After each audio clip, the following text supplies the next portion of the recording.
이거는 밀랍이 아닌, 아 고무네요 이거. 완전 속았네, 완전 속았어.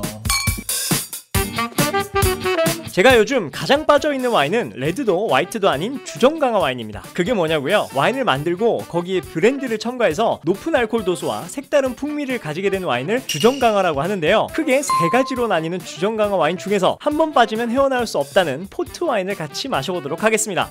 단 거 너무 좋아. 수많은 포트와인 브랜드 중에서 홉켄은 1600년도에 설립된 가장 오랜 역사를 자랑합니다. 그리고 포트라는 술의 이름은 포르투갈의 유명한 항구인 포르투에서 유래되었다고 하죠. 오늘은 루비색을 띠는 루비포트, 황갈색이란 뜻의 토니포트, 마지막으로 토니포트의 가장 최고급이라 불리는 빈티지 포트까지 대종류의 포트와인을 골고루 준비했고요. 발효와 숙성 방법에 따라 그리고 시간의 흐름에 따라 포트와인이 어떻게 바뀌는지 살펴보겠습니다. 루비포트부터 알아보겠습니다. 위에는 뭐 콥케 이름 써져 있고요. 빨간색으로 이렇게 되어 있습니다. 메인을 보면 브랜드의 문양, 브랜드 이름, 리저브는 등급입니다. 최소 5년 이상 숙성한 포트 와인들을 말합니다. 루비는 종류, 포르토는 생산 지역이죠. 알코올 도수가 보셔서 알겠지만 19.5도 750ml. 원산지가 포르투갈이고 무수 아황산 산화 방지제가 들어갔다 확인하시면 됩니다. 루비로 해서 토니로 오면서 위에 있는 헤드의 색깔이 바뀌었습니다. 언급을 잠깐 안 했는데 루비에서도 있었습니다.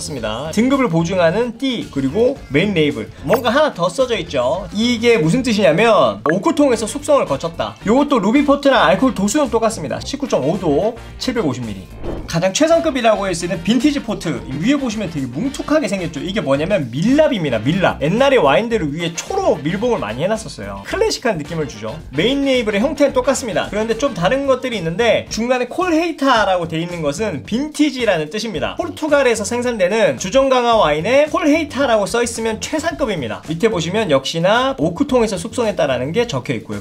자, 보시면 루비포트 같은 경우에는 위에 껍질 호일을 벗겨내고 나니까 이렇게 돼 있죠. 트위스트처럼 돼 있는 걸 돌려서 손쉽게 딸 수 있습니다. 신기하게 안에는 코르크 마개로 되어 있어요. 자, 이제 요놈 밀랍을 까야 되는데 엄청 번거롭습니다. 무지하게 지저분하고 이 밀랍이 떨어지는 것들 받쳐줄 수 있는 걸 뭔가 깔아놓고 오픈을 하셔야 돼요. 이거는 밀랍이 아닌, 아 고무네요 이거. 완전 속았네, 완전 속았어. 좀 그래도 있어 보이게 써놓은 게 보여요. 돌려서 안에는 코르크로 막혀있는 이런 형태. 포트와인은 종류에 따라 색과 향이 확연하게 달라서 너무너무 재밌었습니다. 루비와 톤이라는 이름 자체가 색상을 의미하니까 말 다 했다고 봐야죠. 네, 오늘은 좀 특별한 잔을 준비했습니다. 위스키 잔인데 포트와인이나 디저트 와인을 먹을 때 여기에도 많이 마시기 때문에 오늘은 특별하게 이 잔을 준비를 해봤습니다.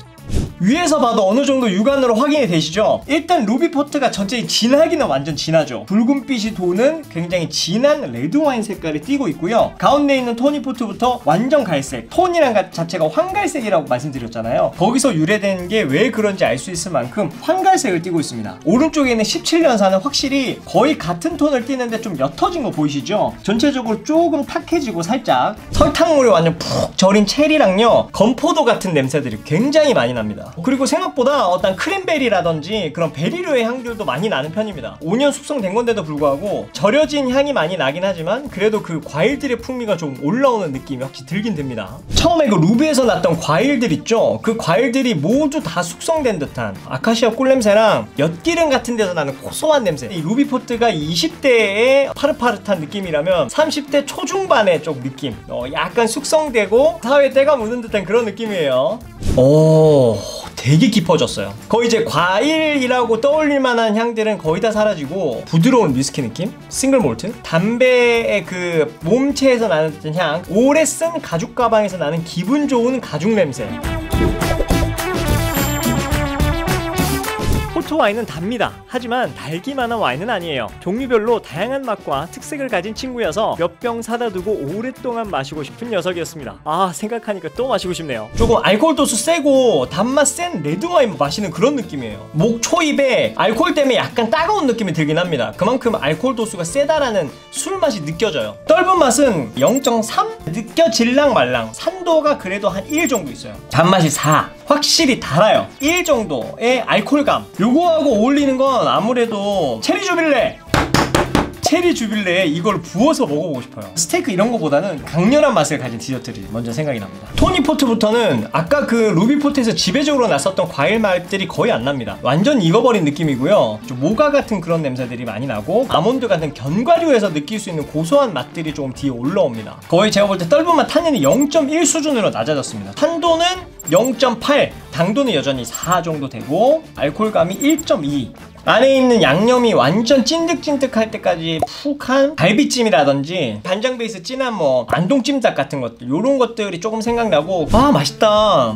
물론 그 전에 루비랑 토니포트도 맛있어요. 달달하니까 제 스타일인데 여기에는 깊이가 있어. 견과류 섞어서 막 먹는 느낌. 토니에 비해서 굉장히 깊어지고 질감이 두툼해졌다라고 생각하시면 될 것 같습니다. 떫은 맛은 거의 없습니다. 한 0.2? 산도가 1.2, 당도 역시도 한 4. 아까랑 마찬가지로 알코올감이 나는데 요건 알코올 좀 줄어들어서 0.7, 유질감이 0.5, 기름 같은 살짝 입에 들어올 때 굉장히 묵직한 유질감. 너무 소수점으로 해서 죄송해요. 알아듣기 좀 힘들겠는데 그 정도의 미세한 차이입니다. 한약을 완전 때려 부은 갈비찜, 거기에 맞추면 좋을 것 같다. 자, 첫 번째 장점은 꼭 음식이 필요하지 않다입니다. 디저트로 가볍게 즐기거나 한 잔 정도 하기에 굉장히 좋습니다. 두 번째 장점은요, 저장 기간이 깁니다. 일반적인 와인 같은 경우에는 하루 이틀, 길게 봐야 3일에서 4일, 포트와인은 오픈하고 한두 달 정도, 2달 정도까지는 마실 수 있습니다. 세 번째는요, 흔하지 않다는 겁니다. 레드나 화이트 가져오는 자리에서 좀 더 포트와인으로 재미를 줄 수도 있고, 네 번째는 뭐냐면 보관 기한이 길다입니다. 따고 나서가 아니라 그냥 가지고 있어도. 빈티지 포트 같은 경우에는 50년, 최대 거의 50년 가까이 보관을 한다고 알려질 정도니까. 단점 첫 번째는 쉽게 구할 수 없다가 첫 번째 단점입니다. 로드샵, 와인 전문점에 가야만 살 수 있습니다. 두 번째는 가격이죠. 일반적으로 데일리로 먹는 1, 2만원대 와인에 비해서는 가격 대비가 좀 있는 편이긴 하지만, 세 번째는 당도. 포트 와인은 달아요. 술에서 단맛을 싫어하시는 분들이면 안 맞을 확률이 굉장히 높습니다.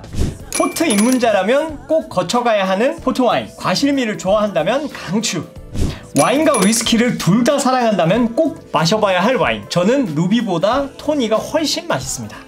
빈티지 포트를 살 정도라면 당신은 이미 포트 와인을 사랑하는 겁니다. 저는 이거 다 마시고 한 병 더 살 거예요.